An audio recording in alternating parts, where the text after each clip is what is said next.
Miss Stephanie Mascarenas, Yes, Mr. I'd Chair. like to ask, ito pong Lucky South 99 Outsourcing Incorporated ay naging Lucky South 99 Corporation. Am I right? O sila'y iba pa din? As far as I know po, same lang siya. Pero yung pong final ko, initially is outsourcing. Lucky South 99 outsourcing. At that time na nasa company po ako. So nag-iisa yan? Isang korporasyon yan? As far as I know po. Kasi if iniba po nila or nag-ano sila after Di, ang tanong ko, 2019. merong Lucky South 99 Outsourcing Incorporated. Yun lang po yung Merong final Lucky ko. South 99 Corporation. So pinag-isa na yon. Kasi kasama ka as incorporator eh. Mr. Chair, nag-stay lang po kasi ako sa company until 2019. Ano yun? Ano yun? Nag-stay lang po ako sa company until 2019, December 30. Yes. Then afterwards, hindi po kasi ako aware na my name was still being used. So, kung ano po yung ginawa nila, hindi po talaga ako aware. Ah, okay. Ano ang position mo sa korporasyon? Initially po, HR manager. Tapos, pero marami po sila pinapagawa sa akin. And hindi po ako sa Whirlwind or Lucky South. Sa Dragon Wealth System po ako na-hire. Hindi ka aware. Pero meron After 2019. So hindi totoo ito na meron kang total amount paid na 6 million. Hindi po, Mr. Hindi Chair. po totoo 'yon. May alam po akong amount is 9 million. Nung 6 nag-file million. po kami. Hindi totoo na ikaw ay may total amount paid capital na 6 million. Hindi totoo po. 'yon. Hindi po. Wala po akong 6 million. Wala kang alam tungkol doon. May alam po ako. May napag-usapan po kami nung So hindi boss. totoo na kayo po ay nagbigay ng 6 million na paid up capital sa Lucky South. dito sa Lucky South 99. Hindi po ako yung nagbayad. Hindi ikaw ang nagbayad, pero may nagbayad para sa'yo. Yes po. Sino po yon? Si Mr. Wu po, yung boss ko. Sino po? Mr. Wu. Mr. Wu. Wu. Yes po. Anong pangalan po niya? Initially po explain ko lang po, nung sa Pampanga, hindi ko na po talaga maalala. Ano ang kanyang posisyon sa korporasyon? Wala po siyang pangalan sa corporation, pero siya po yung boss ko. Okay.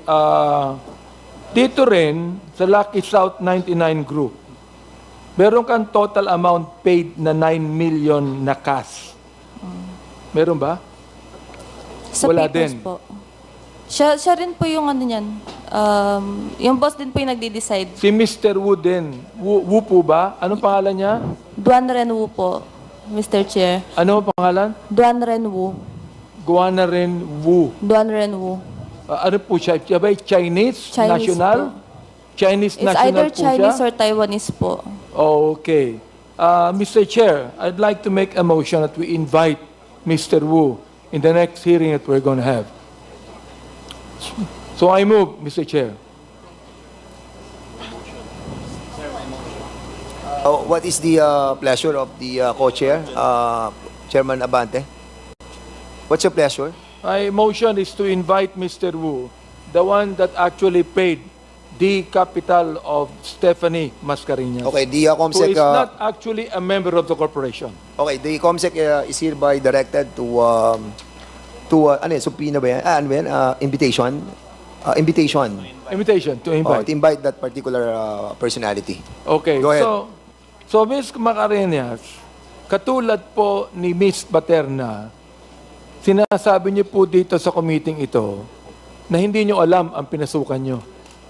Alam ko po, nag-usap Alam mo. po kami. Pero initially po, outsourcing. And ang alam ko po is table games like Baccarat. Yun Ano po yun? yung... Ano po yun? Ang alam ko po kasi is legal talaga. Nung ako po yung nag-ano. Kasi alam Baccarat, alam ganyan, mo yung online pinasukan mo na casino. korporasyon, alam mo legal. Opo, ako po kasi nag-file ng SEC niyan. Alam mo rin po na ito'y pogo. Wala po akong idea about Pogo before. So, ibig sabihin, inaral ko alam po mo siya. legal ang korporasyon, Yes, pero walang wala kang legal. idea na ikaw daw ay Pogo. Eventually na lang po. To be Eventually honest. nalaman mo Yes, na. eventually na lang. Well, ilang buwan mo nalaman afterwards? Around 2 to 3 months po. Well, although 2019 pa po yun eh. Inyo bang kilala si Miss Paterna? Actually, hindi po. Pero if ever po, Ngayon nagpunta lang kasi kayo ako nag-meet sa ano. ni Miss Paterna. Ganito po yun. Na-meet ko siya first time sa Senate. Yes or no?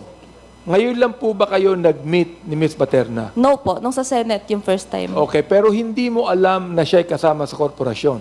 Hindi po. Hindi mo alam. Hindi mo alam na siya ang corporate secretary. Yun din po yung kinakagulat ko, to be honest. Oo, nakakapagtaka yung korporasyon ninyo. Opo. Oo, ang gulo eh.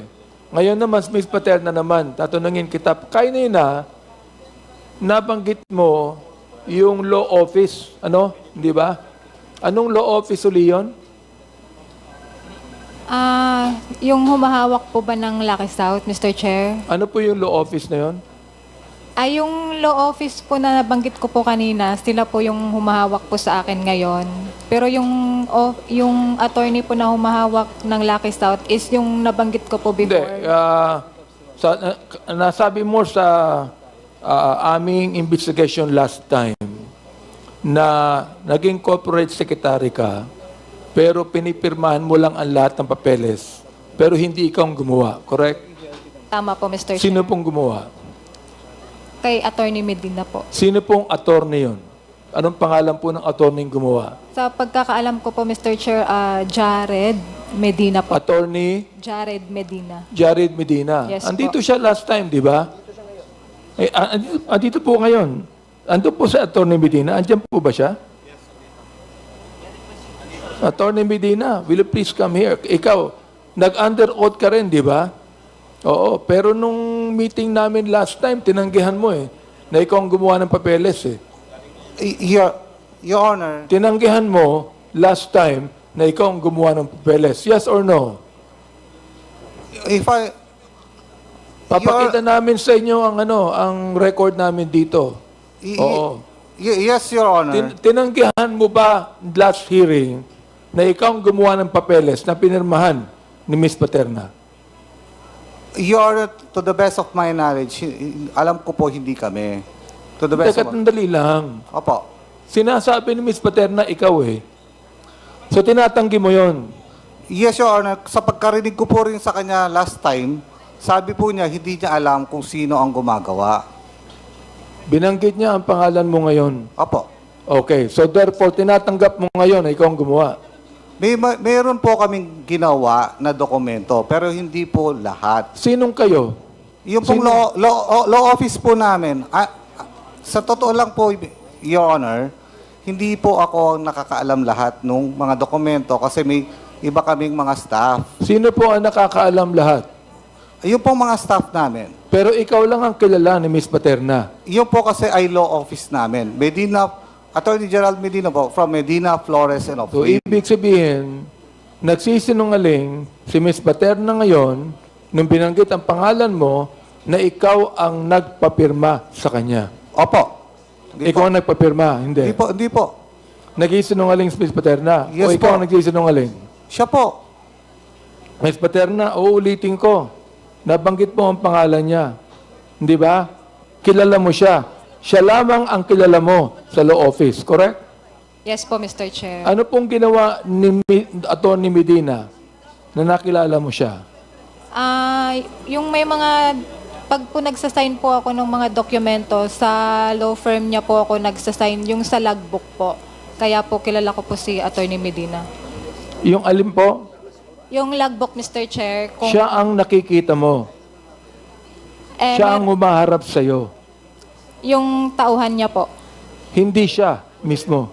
Nakikita ko po siya, Mr. Chair. Nakikita mo siya, pero hindi siya napapirma sa'yo. Si Miss Cassandra po. Yung tao niya. Opo, Mr. Chair. Teka. Nakikita mo siya. Anong ginagawa niya? Nung nakikita mo siya. Nakaupo po, Mr. Chair. Sa Kaya nga, nakaupo. office Anong niya. ginagawa niya? Siya ba ang nagpapirma sa'yo o hindi? Minsan po, Mr. Chair, pero minsan po yung tauhan niya po. O, Atty. Medina, sinasabi po ni Ms. Paterna, minsan, ikaw ang nagpapirma sa kanya. Yes, Your Honor. O, Yung po- inaamin mo. Inaamin mo ngayon na may pagkakataon, ikaw ang nagpapirma sa kanya. Yes, Your Honor. If I may explain po.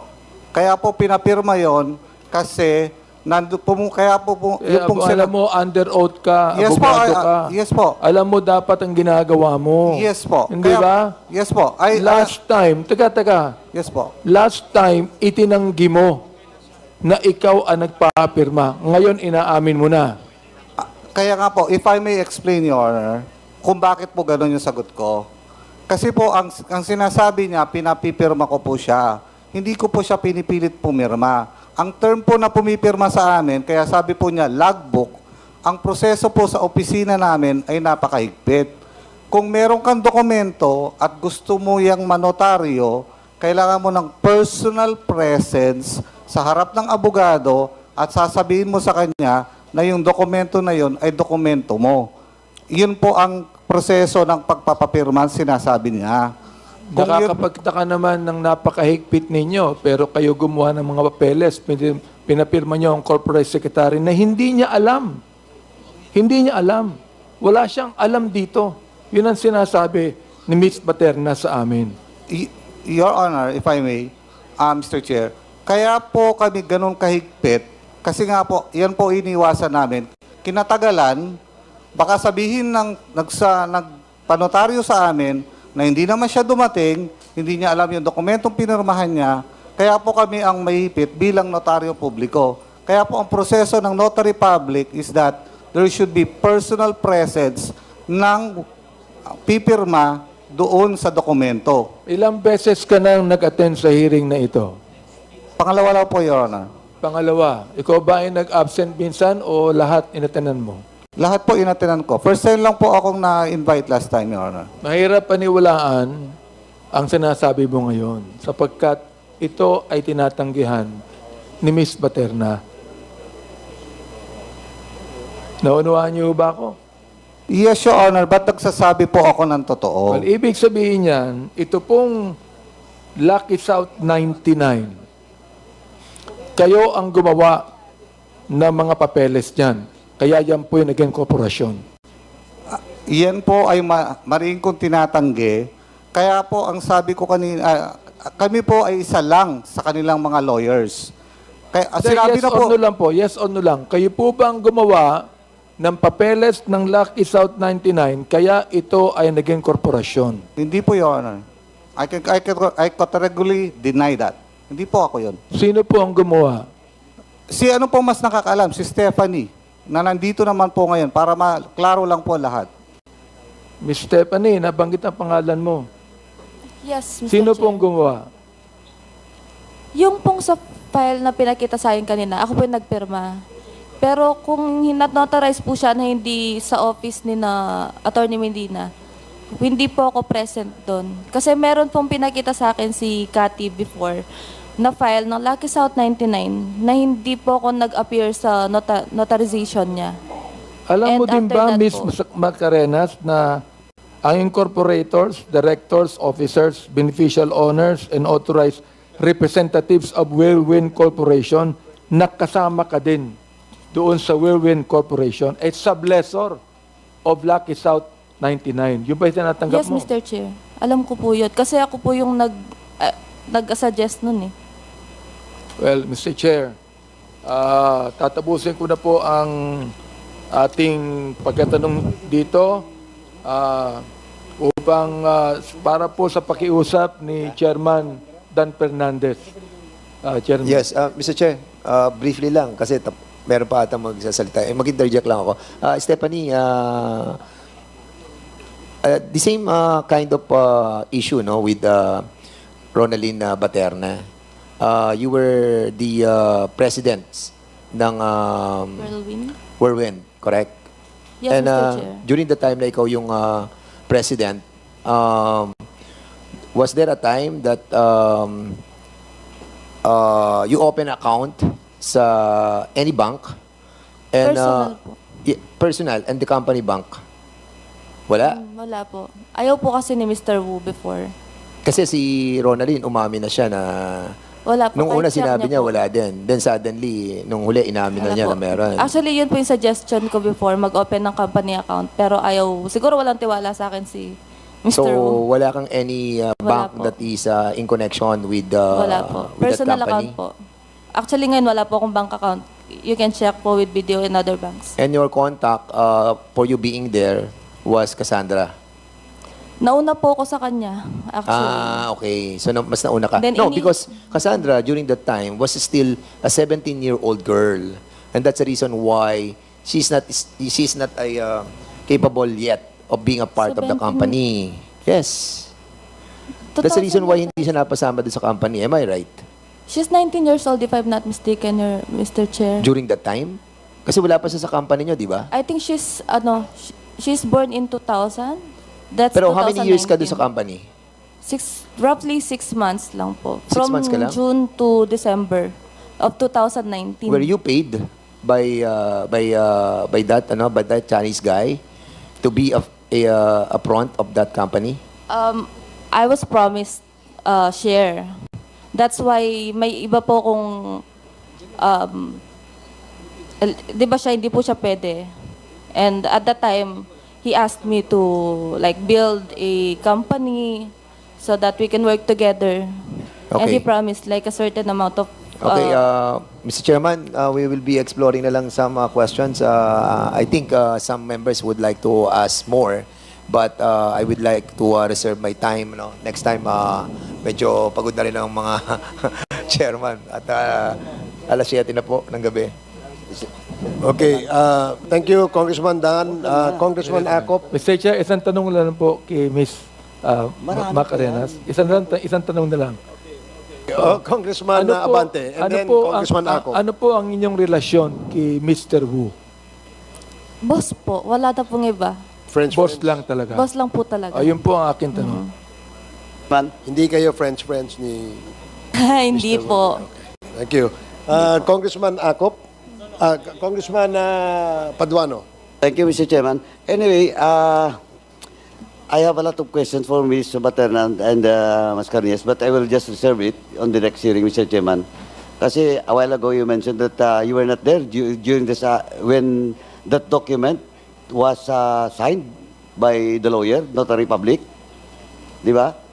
I remember seeing a document po that is notarized in Bamban. But you are not there personally. If it's in Bamban po, I was not there. Oh, you were not there. But it was notarized. It's Oh, notarized. di may problema yung law office na yon because supposedly yung notarization, the person that affects his or her signature must be present. Anyway, I will not discuss that. We'll just discuss that on the next hearing. Mr. Chair, just for the exigency of time, at saka in fairness to the resource persons that was invited into today's hearing, kanina pang umagang mga to, at I think the members has already a copy of the position paper of Mr. Attorney Joel Ruiz Butoyan. So, Mr. Chairman, if the Chair will allow, may I request that Mr. Butoyan will be the next to be, the next resource speaker to be asked, Mr. Chairman. Thank you, Mr. Okay, Chairman. Attorney Butuyan, please take that seat. Have you taken your oath? Yes, Mr. Chair. Okay. And do you have a lawyer beside you? I have Attorney Kit Belmonte, Mr. Chair. Thank you. Mr. Chairman, yes, for just, Congressman Paduano. Mr. Chairman, for this protocol in this committee hearing, will we allow the counsel of Mr. Butoyan to be present or to Well, sit beside the resource person, Mr. Chairman? Well, in deference to the counsel of Attorney Butuyan as a former member of the House of Representatives, may we ask the lawyer to please enter your appearance before this committee? Good evening, Mr. Chair, Chairman, and members of the House. Attorney Jose Christopher Belmonte, respectfully appearing as counsel for Attorney Joel Butuyan, who is called to testify before this honorable Quad Committee. And thank you very much for allowing me to sit beside my client at this point. Mr. Chair. Congressman, with the indulgence of Congressman Paduano, are you done, Congressman Paduano? Hindi nga tinanong ko pa lang yung present nung entry ng lawyer niya bakit magtatanong ba si Chairman Dan Fernandez in relation to... Okay, please proceed. Thank you, Mr. Chairman. Anyway, I have with me the copy of your letter, no? But of course, this is not notarized. You just sign it, di ba? Now, reading with your narration with regards to your involvement in Biangcham, Mr. Chairman, may I request na lang po, Mr. Butuyan, to narrate his involvement in his relationship with former Secretary Harry Roque and with the Biangcham. Thank you, Mr. Chairman. Thank you, Mr. Chair. May I proceed, Your Honor? Okay, please proceed. With the Joint Committee's indulgence, I wish to explain upfront my involvement in Biangcham Holdings and Trading Incorporated. Biangcham was incorporated in March 2014 at the time when Attorney Roque was not yet into politics and was a private citizen practicing law. In 2014, Attorney Roque and I were law partners under the law firm Roque and Butuyan Law Offices. However, we parted ways when he joined the Duterte administration and I went on to represent victims in the drug war. Sometime in 2014, Attorney Roque informed me that he wanted to form a family corporation. Since his children were still minors, he asked me if I could serve as a nominal incorporator in order to meet the minimum requirement of 5 incorporators at a time. I agreed to his request and 2 shares were registered in my name out of a total of a capital stock of 2 million shares. I never had any financial or management participation in the company because I merely held the 2 shares as nominal and qualifying incorporator in trust for Attorney Roque's family. I submitted to the committee the copy of the Articles of Incorporation, which shows that I only had 2 shares in Biangcham. In 2020, the 2 shares in my name were transferred, and consequently, the 2020 GIS of Biangcham no longer listed me as a nominal shareholder. I've also submitted the 2020 GIS of Biangcham. In other words, more than 4 years ago, and long before the current controversies happened, I was no longer a nominal and qualifying incorporator of Biangcham. The only reason why my name continues to appear in the Articles of Incorporation is because the names of incorporators are always permanently printed in the Articles of Incorporation, even if the articles is subsequently amended and even if an incorporator is no longer a shareholder. In fact, an incorporator's name remains in the articles even if he or she is already dead. This is the reason why the name of the late Attorney Charmaine Garcia still appears in the articles even if she already died in 2018. I have also submitted a copy of the death certificate of Attorney Garcia. The list of incorporators is essentially a record of the founders of the corporation, but not the current shareholders of the corporation. Given all of the above, I have no personal knowledge of the subject of the investigation by the Joint Committee, including any alleged involvement of Biangcham in the events or incidents that are being investigated. Thank you, Your Honors. Chairman. Yeah, Anyway, Congressman Paduano. Anyway, I presume that all the members have heard and of course the document, no? Binasa lang po niya, no? Ni Attorney Butuyan. Last lang po, Mr. Chairman, is SEC present? SEC? SEC ba nandito? Can you, SEC, please? can you sit in the available chairs?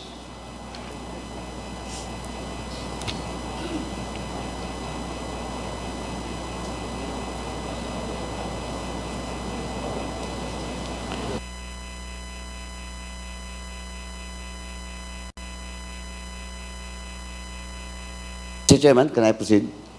Please proceed. Thank you, Mr. Chairman. Please identify yourself. Good evening, Your Honors. I am Attorney Hale Oliver M. Labayo of the Securities and Exchange Commission. Have you taken your oath? A while ago, Your Honor. Okay, thank you. Now, this is only my one question. Hearing with the statement coming from Mr. Butuyan, do you confirm what Mr. Butuyan has said? Yes, Your Honors, with respect to the names of the incorporators, because they are the founders of the corporations, their names will always appear even if the articles of incorporation will be amended. So, kina-confirm mo? Yes, Your Honor. Okay. Mr. Chairman, with that, Mr. Chairman, wala na po akong tanong kasi malinaw na po na it started with 2014 and before this this investigation on the POGOs, Mr. Attorney Butuyan is certainly more connected and with Biancham and was confirmed by the representative of the SEC. So with that, Mr. Chairman, I end my interpretation to Mr. Butuyan. And if nobody from the members will ask question to Mr. Butuyan, Mr. Chairman, with due respect to the members of the chair, I move that we will excuse Mr. Butuyan, but of course temporarily, unless proof and evidence that will implicate Mr. Butuyan will arise in the next succeeding hearings, Mr. Chairman. Thank you, Mr. Chairman. Okay. Since the chair has stated that Mr. Attorney Butuyan is no longer connected with the corporation that the Quadcom is investigating and requested that he be excused. Is that a motion, Congressman Paduano? Yes, Mr. Chairman, I move to excuse Mr. Butuyan. Okay. Second, Mr. Chair. Second. There's a motion, duly seconded. But let me state for the record that the prepared statement of Attorney Butuyan, I am absolutely sure, was coached by the brilliant lawyer right beside him. Thank you. And the hearing... Mr. Chair, can I have one very quick? To Attorney Butuyan? No. Let me just dispose of the motion. So the motion is to excuse Attorney Butuyan. Duly seconded. Hearing no objection. Mr. Chair. Hearing no objection, the motion is approved. You are now excused, Attorney Butuyan. Can we allow Attorney Joel Butuyan to leave while the counsel, Stays. Congressman Kit Belmonte, stays? Thank you. Yes, Congresswoman Luistro. Mr. Chair, in relation to the documents that we are requesting from Attorney Harry Roque, may I further move that in line with the transfer of property, which is the reason why there was a sudden 67 million cash in Biancham. I move that he be directed as well to provide us a copy of the deed of sale, including the tax return. That is one, Mr. Chair. Second, he made mention about the trust agreement. I further move as well that the resource speaker provide us with all the documents he used with the SEC to validate the transfer of shareholdings by trust agreement. And third, Mr. Chair, he likewise mentioned about the aunt who passed away and left certain properties. I therefore move, Mr. Chair, that he be directed to provide us a copy of the extrajudicial settlement of estate, including their corresponding tax returns. And finally, Mr. Chair, to clarify my earlier motion about the income tax return, I wish to include not only the ITR of Biancham from 2014 to 2022, but likewise the ITR of spouses Roque during the inclusive dates. So moved, Mr. Chair. Okay, there is a motion. Any second? Duly seconded. Any objection? No objection. The motion is approved. The chair directs our resource person, Attorney Harry Roque, to provide the documents being requested by Congresswoman Jinky Luistro. Is this related to the hearing today, Counsel? Not really, Your Honor. Mr. Chair, I would just like to ask that your co-chairman, Congressman Governor Dan Fernandez, if I may be allowed to leave with my client. And also, I'd like to thank the committee for allowing us to expedite our statement in this matter. Thank you very much, Mr. Okay, Chair. thank you. And again, you are excused. Thank you for Mr. Chair. appearing before this committee. Yes, Chair. Congressman Dan Fernandez. We have invited the Cruz siblings. Mr. Chair, I think I was I'm supposed to have the floor. I'm sorry. Yes, Congressman Acop, Thank you're you, Mr. recognized. Chair. Madam Ronaldine, ako po yung nagtanong sa iyo nung mga nakarang hearing kung sino po yung gumawa at nagpapirma nung lease agreement. Di ba? Yes po, Mr. Chair. Ipinakita ko sa iyo yung sublease agreement at sinabi mo na pirma mo ngayon. At tinanong ko rin sa iyo kung sino po ang gumawa ng mga sublease agreement na yon. At ang sinabi mo, si Attorney Medina. Tama? Nasa records of the, or minutes of the hearing yon. Yes po, Mr. Chair. Now, paano mo nasabi na si Attorney Medina ang gumawa ng mga dokumento na yon? Kaya ko po nasabing na kay Attorney Medina po yung mga dokumento nang galing kasi po, doon po ako nagbe-base kasi doon ako lagi nagpipirma po doon sa logbook po nila, Mr. Chair. Pakiulit yung huli.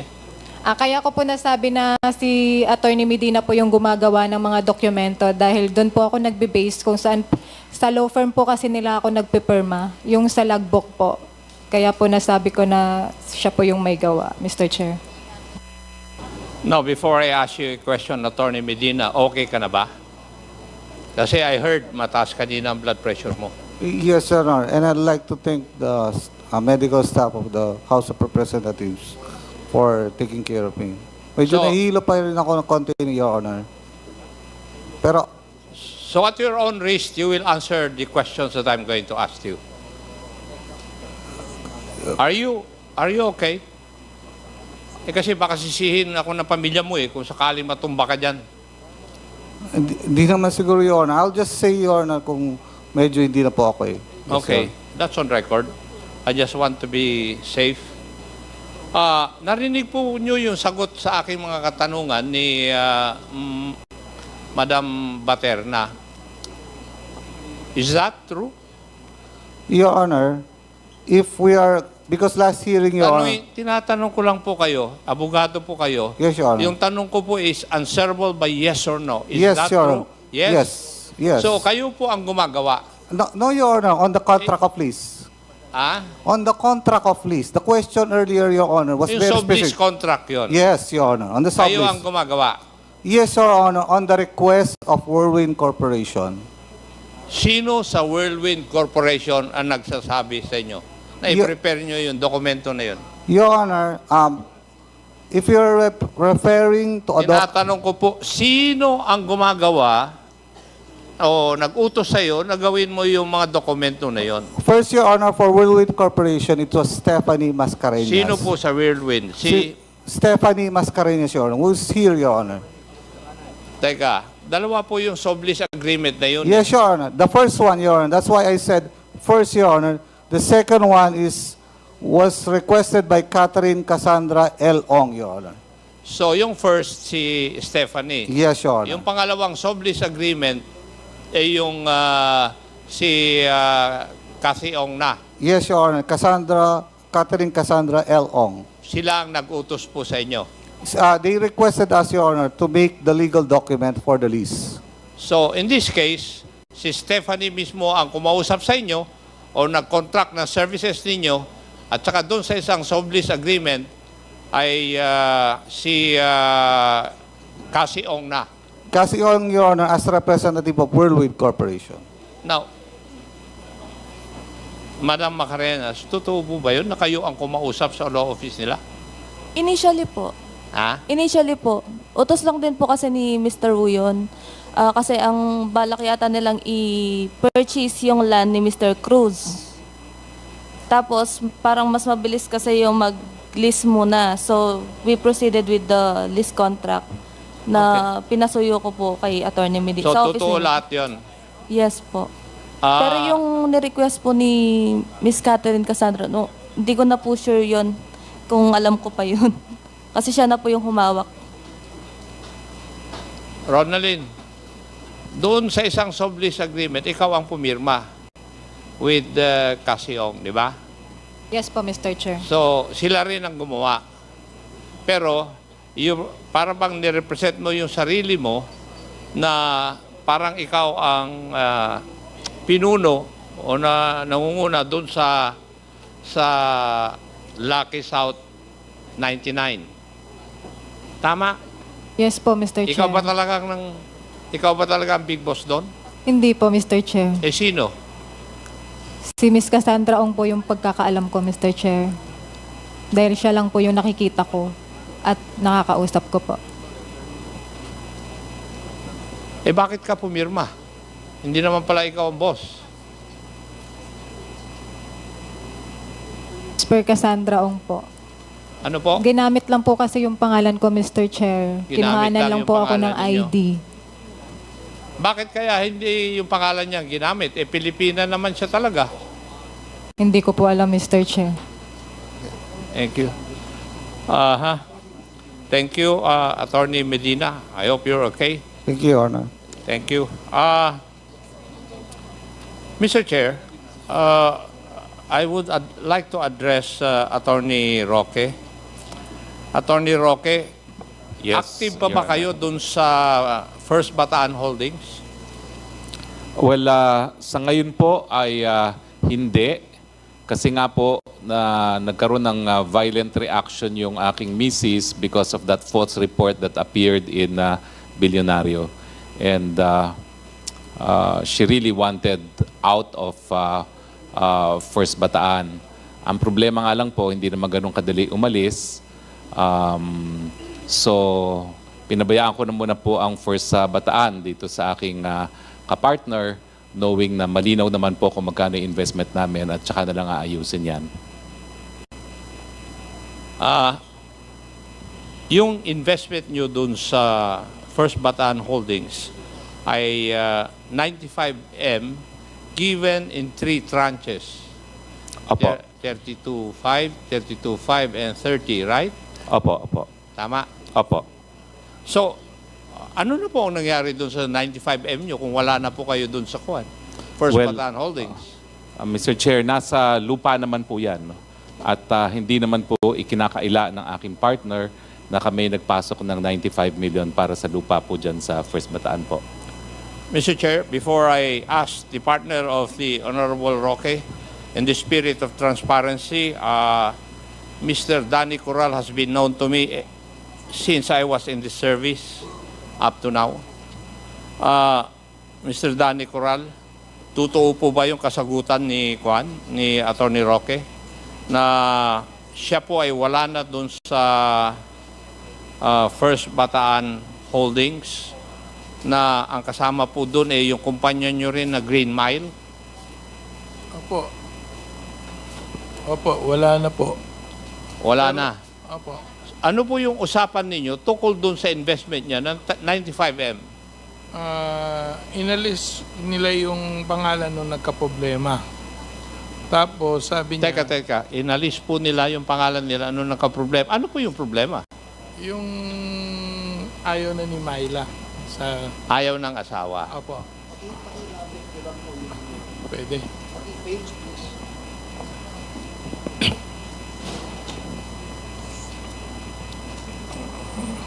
So, ngayon, yung lupa na yon na 300 plus, di ba? Opo, hectares.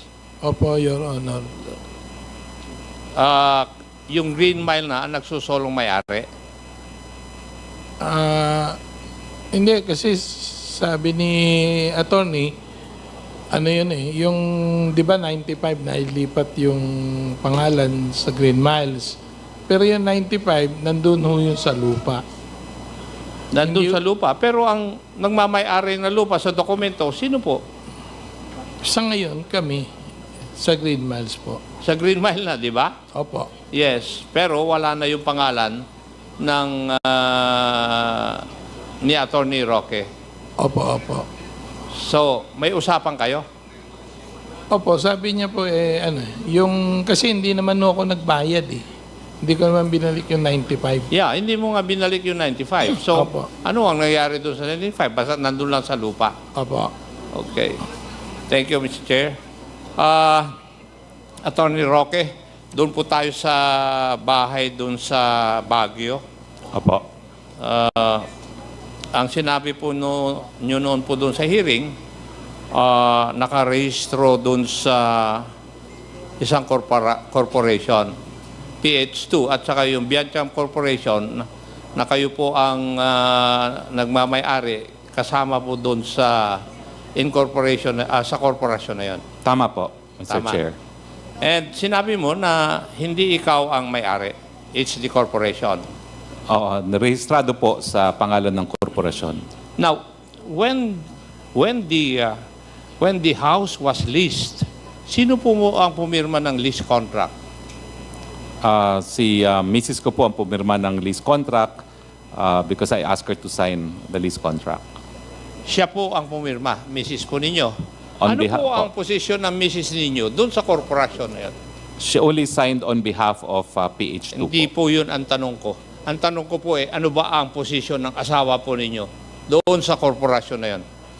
Well, sa kontrata po siya naging representative Hindi, ng korporasyon. ano ang posisyon ni Mrs. Roque sa korporasyon na nagmamay-ari nung bahay at lupa? Hindi ko po maalala ngayon kung ano talaga ang designation Mrs. mo niya. siya, hindi mo alam? Well, Mrs. ko po siya, kaya po siya ang pumirma. Hindi nga, pero alam mo na siya ang pumirma. Bakit siya ang pumirma? Kung wala siyang personalidad doon sa korporasyon na nagmamay-ari. Meron po. Well, I guess siya po yung nagmamanage ng property for lease. At, So siya ang she signed. nagmamanage Siya ng property for Opo, lease. Opo. Pero ano po ang pwesto niya doon sa korporasyon? Parang wala naman po ata siyang na-specify na pwesto, pero i-check ko po sa papeles. Pero wala po ako maalala kung ano po yung talagang position niya. Kung sino po ang nagbabayad ng RPT nung lupa at bahay? Meron po kaming tagabayad po. Sino Sa nga? taga-Baguio. Sino ang kaninong pera ang binabayad? Galing din po sa amin ang pera. Galing po sa inyo? Galing din po sa amin ang pera. Okay.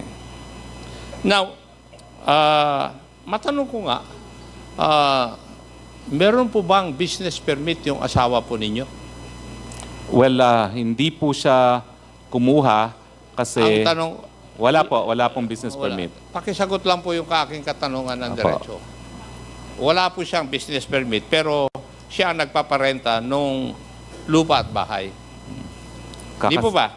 Kakasimula lang po kasi. At yung Apo. asawa po rin ninyo ang listed na kasama sa Homeowners Association nung lugar na yon. Tama po, dahil tumira Therefore, po kami. May I conclude, or is it proper for me to conclude, Attorney Roque, that in paper, the house and lot belongs to the corporation, pero yung beneficial owner, kayo po. Totoo po naman yan. Sinasabi ko naman po talaga yan na may interest po kami dyan sa bahay na yan. Yes Hindi. po. Yung may interest, iba yun dun sa ikaw ang beneficial owner. Totoo naman Kasi po. kayo po ang may control sa lahat. Kasi dun sa mga sagot nyo yung aking katanungan, although the property is registered under the corporation, kayo po ang may control. At yung sino ang may control, siya ang tunay na may-ari ng lupa at bahay. Well, Di po ba? Well, beneficial owner po, totoo naman po yan. O the Yes. ibang registered owner. Totoo po. Totoo po. For the last portion, Mr. Chair, may I ask Ronaldin Baterna, pumirma po kayo ng waiver of confidentiality nung last hearing, di po ba? Na pwedeng i-open ninyo payagan ninyo na mabuksan po yung inyong bank accounts. Yes po, Mr. Chair. Meron pong pagbabago dahil question yung kwan, dahil yung nakalagay po kasi doon sa pinirmahan nyo na waiver of confidentiality, ang nakalagay lang po doon is China current account. Hindi po pwede po yun. Dapat China current account under your name kasi under the bank secrecy law, hindi mo naman pwedeng i-waive yung karapatan ng ibang tao. So, binago na aming COMSEC yon. At nakalagay din, dinagdag, all other bank accounts under my name, herein referred to as the subject bank accounts. Matanong kita, and you can consult your lawyer. Pwede mo konsultahin yung lawyer mo, nandyan naman yata siya eh. If you are willing to sign the amended waiver of confidentiality. Yes po, Mr. Chair. Thank you. Do you agree, the lawyer of Madam Ronaldin? Para walang question. Yes, Mr. Chair. Thank you. Pirmahan mo na lang ito mamaya, papipirmahan ng COMSEC sa'yo. Okay? Okay po, Mr. Chair. Thank you, Mr. That would be all for this day. Thank you, Congressman Acop. Ako may isang tanong lamang ako kay Miss Stephanie Macarenas. Yes, Mr. Chair. Saan ka graduate, Stephanie? College po. Yes. Hindi po ako nag-college. So hindi ka, High school po. nakakaintindi ka ng mga Of course. dokumentong pinipirmahan mo. No? Pinapa-explain ko po. Kaya po, kinontak ko po si Atty. Medina kasi if ever na hindi ako maintindihan, kasi for my safety as well. So, pagka meron kang alanganing pipirmahan dokumento, lagi mong kinokontak Yes. si Atty. Medina o si Atty. Medina nagpapapirma sa'yo ng dokumento? Hindi po, ako pong kumukontak. Binabasa mo naman kung ano yung pinipirma Binabasa mo. ko po, then pinapa-explain ko. If hindi po kasi siya available, meron po kasi siyang kasamang mga lawyers na if wala siya, sila po yung nag-explain sa akin ng kung ano yung pipirmahan ko or kung ano po yung, minsan po kasi, or madalas, ako po yung magpapagawa ng ano. Hindi ko naman po tinatanggi yun. Okay. Kilala mo ba si Miss Ronilyn Baterna? Hindi po talaga. Pero hindi ko sure kung nakita ko na siya before sa Royal Thai Court. Parang may Royal Thai Court. Yung kung saan po yung ano. Kasi before po, nag-ocular, kami sa... Pupunta po kami sa Royal Thai. Pero at that time po kasi wala pa yun. Wala pa yung mga buildings. As in, bare pa. Dirty pa siya. So, yun po. May naalala ko, may pinakilala kasi sa akin si Mr. Cruz before na parang sekretary niya sa Royal Thai. Hindi ko po sure kung si Miss May Baterna pinakilala yun. si Mr. Cruz sa'yo Yes. na sekretary niya. Yes, if I'm not mistaken. So, hindi ko po sure if that's her or not. Okay. So, hindi mo personal nakakilala si Miss Baterna? Hindi po. Okay. Sige. Miss Baterna, kilala mo ba si Miss Stephanie Macarenas? Hindi po, Mr. Chair. Okay. Ayon sa iyo, ang iyong boss ay si Cassandra Leong. Tama? Tama po, Mr. Chair. At ayon naman din sa iyo, sa iyong sinabi, ang boss mo ay si Mr. Wu po. Mr. Wu. Anong relasyon ni Mr. Wu kay Miss Cassandra Leong? Una po kasing hinire ako. Then after... Hindi. Anong relasyon ni Translator? Initially, translator po siya, pero nung... Sino ang translator? Si Mr. Si Wu? Catherine po. So si Catherine o Cassandra si Leong Cathy. Yes po. ay translator ni Mr. Wu. Yes So, po. kilala mo rin si Cassandra Leong. Yes, of course. Mga nakakausap mo si Cassandra Leong. Siya Yes ba ay marunong magtagalog? Oh, of course. Marunong magtagalog? Opo. Siya ba ay sa yung tingin ay Filipino-Chinese o purong Chinese? Sabi niya po kasi, puro daw siyang Chinese. Pero Tapos- marunong siya magtagalog. Fluent po, very fluent. Fluent siya, okay. So, mga ilang beses mo siya nakakausap o nakaharap? Kasama ko po siya sa office. So, araw-araw? Most of the time po. Minsan po kasi umalis sila. Okay. Or umaalis ako. So, okay. Si Ronilyn, ilang beses mong nakausap si Miss Cassandra Leong? Minsan lang po, Mr. Chair. Siguro po sa isang buwan, mga 4 na beses. Depende po. Nakakausap mo Kasi rin siya? hindi po siya araw-araw pumupunta doon, Mr. Chair. Pero nakakausap mo rin siya? Yes po, Mr. Chair. Hindi lamang kasindalas nung pagkakataon na nakausap ni Stephanie si Cassandra Leong. Tama po, Mr. Chair. Okay. So, sabi mo, Stephanie, na si Cassandra Leong ay translator Opo. ni Mr. Wu. Mm-mm. Diyan ba sa kumpanya nyo maraming Chinese na hindi marunong magtagalog kaya kailangan ng translator? Personal translator po siya ni Mr. Wu. Personal translator. Kaya po magkasama sila sa bahay. Magkasama sa? Bahay. So si Mr. Wu at saka si Cassandra Leong ay magkasama sa bahay. Opo. Personal translator. Opo. Okay. Sige. No other questions for the moment?